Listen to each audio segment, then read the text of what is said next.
কেন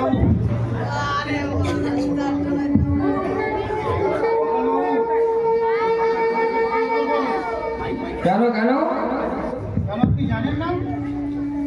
ও গতকাল রাতে বসে ওরা ক্লাবে চড়স নিয়েছিল, ওই ব্যাপারটা। আপনি এমন ভাবে বলছেন তরসটা যেন একটা আইসক্রিমের মতো যখন তখন খাওয়া যায়।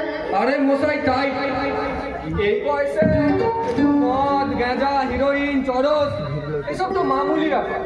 কিন্তু তখন এসবগুলো তো তাই চা খাবে? তামাশা করছে। আরে মশাই তামাশা করবো কেন, যদি চা খান তাহলে। আমাকে চা না খাইয়ে আপনার নিজের ছেলেকে একটু জল পড়া করান। এইসব টাইমগুলো যাতে বন্ধ হয়। তার উপর ওর একটা অ্যাক্সিডেন্ট করেছে, 3 জন মারা গেছে। আরে মশাই আসল কথাটা বলুন না, যে আপনি নিজের ছেলেকে কন্ট্রোল করতে পারছেন না। দেখুন মশাই, আপনার ছেলে আমার ছেলে বলে কথা নয়। আসল কথা হলো আমরা আইনের রক্ষক। ভূমিকা পালন করে তাহলে আপনি বলার থাকে না। আরে আসুন আসুন জজ সাহেব, কি সৌভাগ্য আমার, যেন মনে হচ্ছে আকাশের চাঁদ মাটিতে নেমে এসেছে। চাঁদি হয়তো আপনি মাটি দেবেন না। আসল ব্যাপার হলো কি জানেন?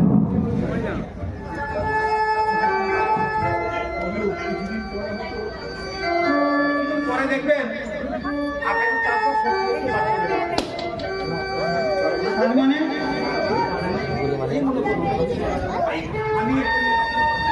আমি যাচ্ছি অভিলাষ যেমন ধাক্কা করে আপনাদের সতর্ক করতে এসেছি, ঠিক তেমনি করে দিন ধাক্কায় করে আসমানের চাঁদ দেখবেন মাটিতে এসে আপনার মাটিতে যাবেন। খুব বেড়ে গেছেন মনে হচ্ছে। এই দেখুন ধমক দেবেন, ধমক দেবেন না, আমার বুকে আবার প্রেস মেকার বসানো আছে। আপনাদের এই ধমক চমকে আমার যদি আবার টেনশন বেড়ে যায়, তখন আপনারাই ঘোর বিপদে পড়বেন।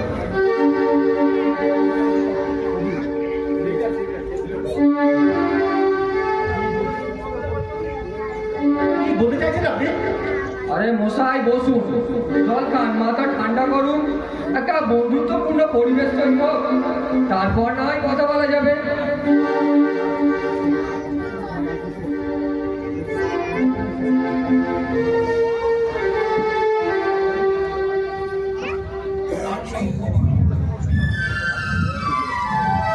মশাই আজও চিনতে পারলাম না। আরে চিনবেন চিনবেন, এই তো সবে কলির সন্ধে। আগে যেন আপনি কোন থানায় ছিলেন? একলা থানায়। আরে সে তো আরো খতরনাক এলাকা। কি করে বুঝলেন? না মানে ওই এলাকা থেকে কয়েকটা মুয়াক্কেল আমার কাছে এসেছিল। তাদের মুখে ঘটনার বিবরণ শুনে কোনো কেসই তাদের হাতে নেই। তবে আপনার চিন্তা অসুবিধা হলেও জজ সাহেব আমাকে বিলক্ষণ চেনে। তার মানে? আরে উত্তেজিত হচ্ছে কেন? এই কোর্টে বসে রায় শোনাতে শোনাতে আপনাদের মেজাজ যেন হুকুম খায়ের মতো হয়ে গেছে। স্বাভাবিক হন, স্বাভাবিক হন।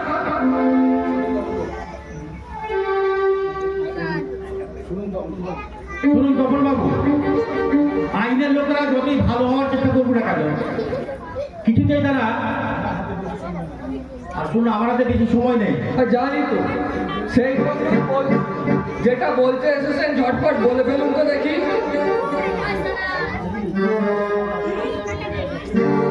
শুনুন, গতকাল রাতে আমার ছেলে আবার একটা অ্যাক্সিডেন্ট করেছে।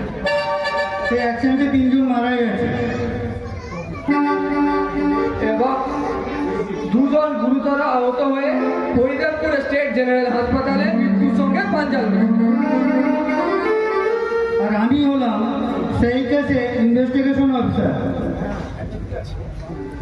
হ্যাঁ, সেটা ঠিক আছে। আমরা কি করে জানলাম, তাই তো? আরে মশাই, আপনার গুণধর ছেলের সঙ্গে আরো 2 গুণধর বন্ধু ছিল, সেটা নিশ্চয়ই জানেন। হ্যাঁ, সেই জন্যই তো। হ্যাঁ, সেই জন্যই আমরা ব্যাপারটা আগে ভাগে জেনে ফেলেছি। কারণ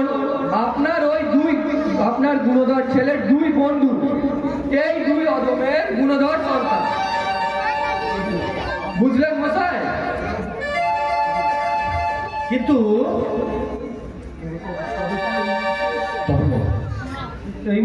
তখন এই মুহূর্তে কি করা যায়?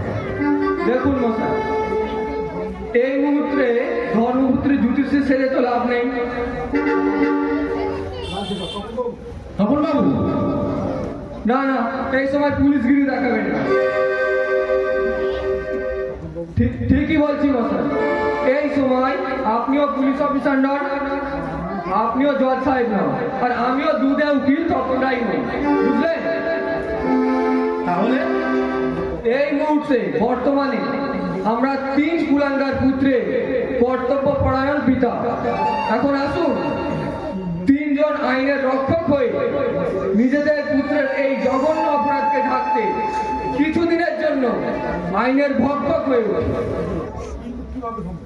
কিন্তু সেটা কিভাবে সম্ভব? গোটা খবরটা পাবলিসিটি হয়ে গেছে, জানাজানি হয়ে গেছে, মিডিয়া হয়ে গেছে। আর তাতে কি হয়েছে?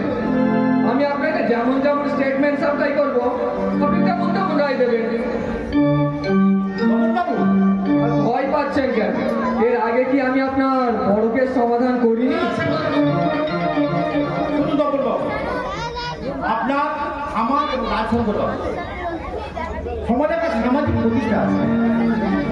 তাছাড়া আইনের জন্য আমার একজন প্রতিষ্ঠিত আইন রক্ষক, সাধারণ মানুষ সেটাই জানে। এখন আমাদের এই কুলাঙ্গার ছেলেগুলোকে কাটাতে দিয়ে যদি আইনের রক্ষক হয়ে আইনের ভক্ষক হয়ে যায়, তাহলে আইনের ওপর থেকে তো মানুষের বিশ্বাস উঠে যায় মশাই, কিন্তু উঠেই যাবে আইনের বিশ্বাস। শুনলে বড় হাসি পায়, কুকুর ভালো গান গায়। কতটুকু চেনেন মশাই ওই ভদ্রলোককে? শুনুন মশাই, আইনের লোকেরা যতই ভালো হওয়ার চেষ্টা করে তারা কিছুতেই ভালো হতে পারে না। তার জলজান্ত উদাহরণ হচ্ছে ওই লোক। আমি ব্যাপারটা কি বলুন তো, এই দোষায় এই দেখুন, আপনি আবার অতি উৎসাহী হয়ে উঠছেন। আমার কথা ছেড়েই দিন, মানে আমাদের মতো উকিলের কথা বলছি। আমরা আইনকে নিয়ে ব্যবসা করি, কিন্তু ওই জজ সাহেব উনিও আমার মাধ্যমে আইনের অপব্যবহার করেছেন।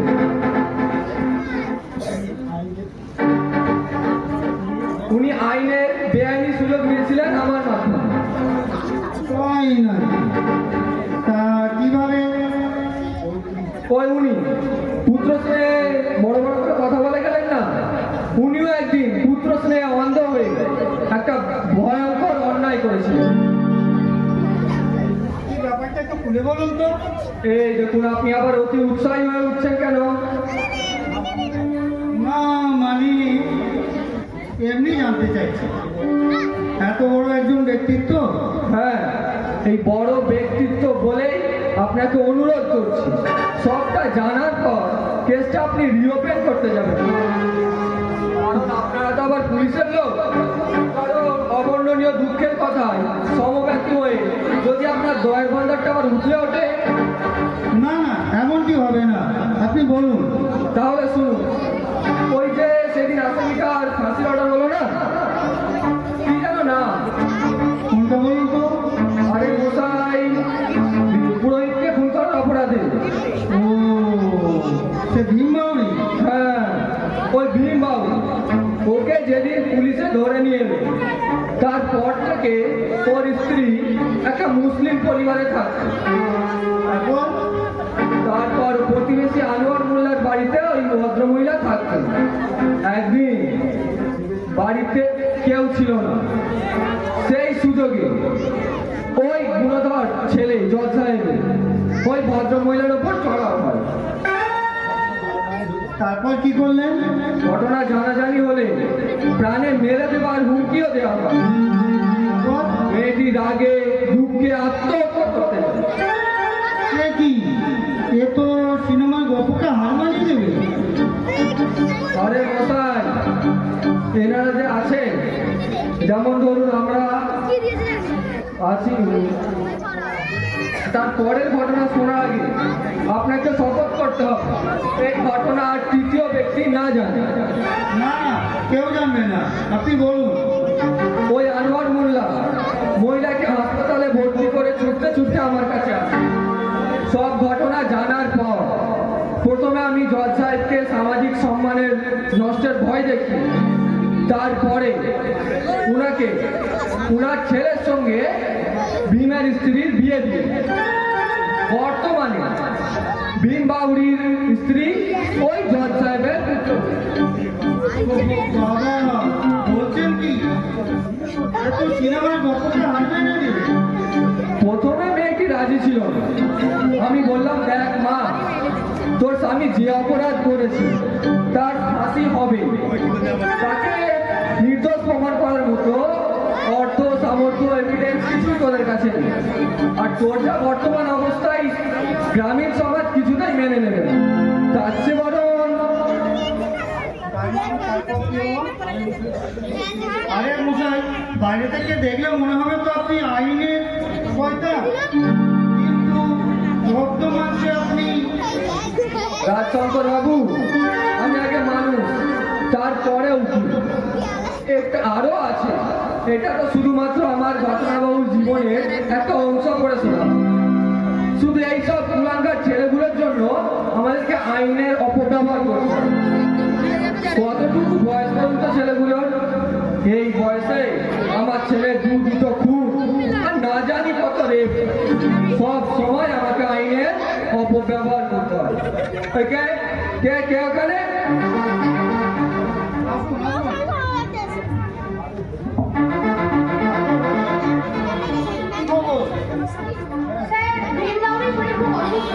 সে কি যেখানে ডাক্তার দেখাননি?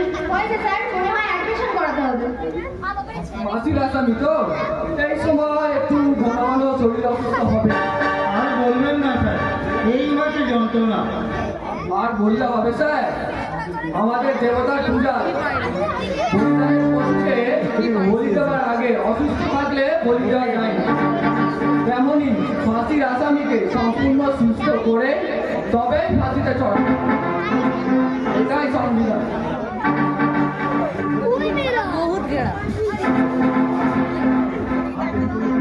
আর দেরি করলে চলবে না। আসি কখন বাবু, তাকে সুস্থ করতে হবে। আসি, চলি, চলো হরি। না, আমার আর দেরি করলে চলবে না। আবার 3 কুলাঙ্গারের আগাম জামিনের ব্যবস্থা করতে হবে, না হলে হয়তো বাবার হাতেই ছেলেকে গ্রেফতার হতে হবে।